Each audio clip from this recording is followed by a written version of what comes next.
What is up, you guys? Thank you for tuning in to today's video. We got Steve over here running. I see you, Steve. I see you, Steve. But yeah, so today I'm at work, as you guys can see. And yeah, today we're gonna be doing some fun engine stuff, all right? When I say fun, I mean not fun at all. This sucks, but we're gonna do it anyways. So today we're gonna be fixing my oil leaks. So I have like chronic oil leaks from my sump, my oil pan, and my valve cover. Today we're just gonna be swapping out, not swapping out, but we're gonna be resealing my sump and my oil pan, and we're also gonna be changing my engine mounts, all right?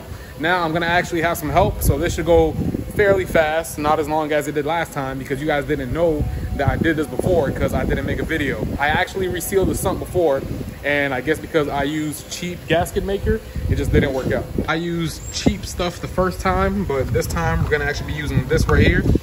This is Toyota fixed in place gasket. So this is what we're gonna be using to seal the sump and the oil pan. And Tony told me to put like a really good amount of it. He said don't be freaking cheap with it, just to put a really good amount and I should be good. So yep, that's what we're gonna be doing.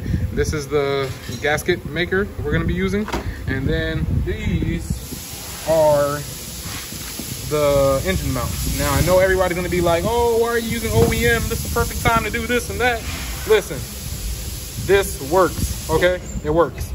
All right, so I'm doing this. But yep, got the car here. Here's the man of the hour, Jose. I'm playing, his name is Jose. But yeah, he's gonna be helping me out. Siobhan down there, he's also gonna be helping. And we're gonna have another guy, Eddie, that's gonna be helping us. But yeah, here we go. Time to try to fix my oil leaks. What's up, Noah? What up? Noah's gonna be helping until he doesn't get paid anymore. He looks so excited. All right, so I guess let's just get this car in the air and let's do it. We got the engine braced. We're also gonna be holding the engine under the car with a transmission mount. And yeah, we should be good with that. So let's raise this baby up. Jose is so excited for this. And we're gonna get this thing done. Hopefully we're out before 10 o'clock. I highly doubt it though. All right, so now that all the talkative people that aren't gonna help out are gone, now it's time to start with this. First up, we gotta drain the oil. Now this right here, I'm not gonna really do like a step-by-step thing because I'm pretty sure you guys know how to drain oil. It's a 14.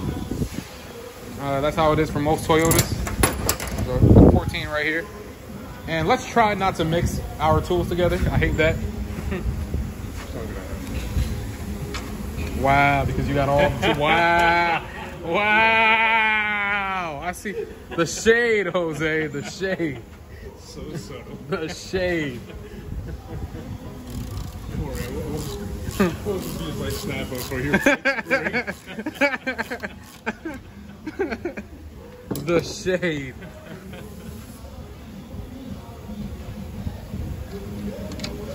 Come on. Keep that. All right, now the oil is drained. Now it's time, let's remove the oil pan first. Oh, you got the tool that can actually reach there? See, you're a god, Jose. Look at that, man. Big D, big D. Oh no, it won't come off. Yeah, that's all. Stuck there for good. See, that's why I need somebody like you helping me work. All right, man, let's get these pan bolts out of here. Definitely just tighten them. Definitely just tighten them.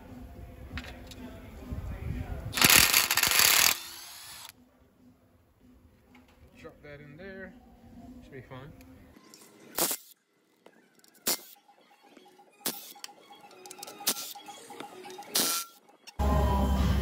All right, so we got the oil pan out. Now it's time to remove this stuff. So how we're gonna do it is first we're gonna unbolt the pickup. So it's all 10mm bolts. So right here, then there's 2 bolts right over there.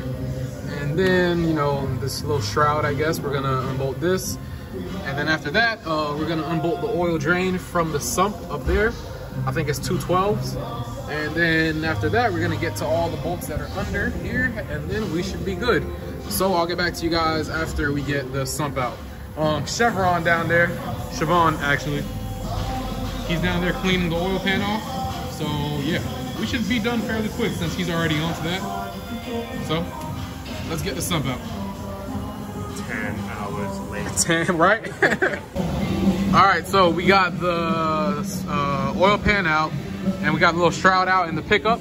And now we drop the steering rack, the rack and pinion, so we could get to these bolts over there. And after that, after we get these bolts out, then we could drop the sump and then we should be good. Siobhan already cleaned the oil pan right here. Oh, let me stop touching it. I'll clean it, I'll wipe it off. But yeah, let me stop touching it since it's clean. But yep, we're gonna let that dry. After that, we're gonna pull the sump out and then we're gonna have Siobhan clean that also. Look at him, he's staying here just so he could freaking help with the pan. He's so ugly. But let's get back to it. So yeah, let's drop this pan. I mean, sump. Jose's enjoying himself. He's like, yes, I can finally put my tools to use. I can finally use them. All right, let's do this. All right, so now we got the subframe not really out, but we lowered it from the block and we're having trouble with clearance, so we're probably gonna have to lower the subframe a little bit more, but we're just gonna be grabbing the transmission jack to hold, I guess, this part up. And yeah, hopefully that works and we could pull the subframe from the front, because I'm sure last time I did it, I don't think we removed the sway bar. I don't think we did that. So, oh, I know what we did. We loosened the sway bar and then we rotated it upwards so it would come up this way. You don't even have to lower down the subframe. We probably Kick out those screws. Yeah, just we Roll it forward like you said. I mean, I should. Yeah, we unbolted it and then we just pulled this down, so which made this part below go your up. crank pulley right now, so that's Yeah. all that matters. So, all right, cool. All right, so it was a huge pain to get the freaking sump from between the block and the subframe, but we finally got it. And Siobhan's down there cleaning it right now. But yeah, again, but yeah, so it was a pain. It took forever and I'm super annoyed and hungry. But let me take you guys down there. Let you guys see Siobhan cleaning the pan. Make sure you make it spotless, huh?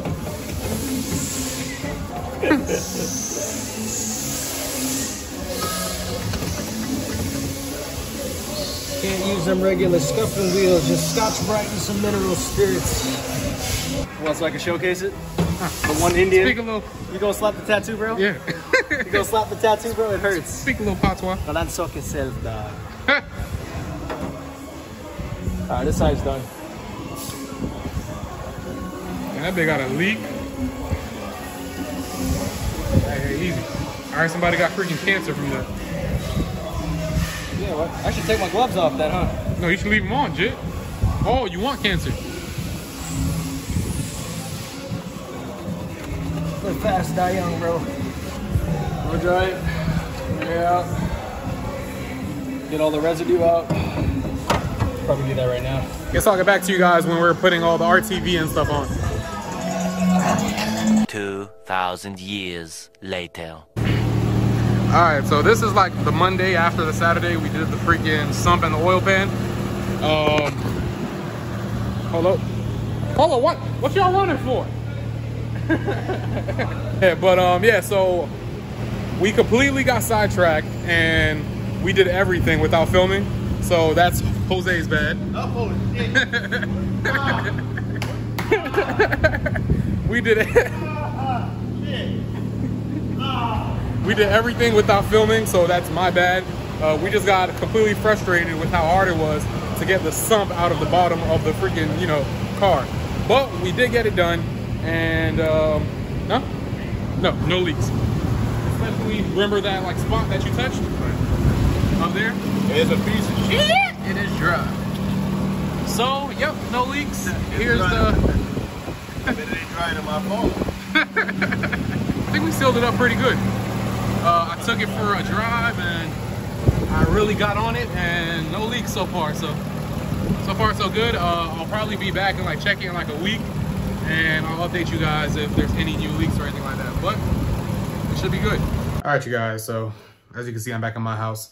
This is actually 3 weeks later, actually. But yeah, it just took me forever to find time to edit this video. What? You guys probably like, what, you know, why'd you have to find time to edit the video? This video was trash. And I don't blame you, because I seriously think this video was trash. This is not one of my better videos. I just didn't really give y'all any kind of detail to the whole process of doing the sump. I didn't even get to like show you guys the sump being beaded up with the, you know, the silicone and any of that. So yeah, that's my bad. I apologize. That video was pretty bad. Like, it was weak. But we did get it sealed up. As of right now, there are no leaks. Oh, actually, no. There is a slight leak in the back of the oil pan. Not the sump, but the oil pan. And that's because we actually ran out of the Toyota gasket. And we had to use, again, the Kia gasket. But we thought it was going to work this time. But again, it didn't work. So yeah, no more using Kia gasket maker. So I'm going to drop the pan. That's easy. So I'm going to drop the pan and I'm going to reseal that, and I'm going to buy some more Toyota sealant, and we should be good. One thing though, we actually didn't get a chance to swap out the engine mounts because we like ran out of time. And then we actually did swap out the engine mounts like a week after, but that was like one of those things where I just wanted to hurry up and get done. And it was pretty simple, like just, well, actually, no, it wasn't simple. What the hell am I talking about? That was like one of the worst experiences that I've ever had, man.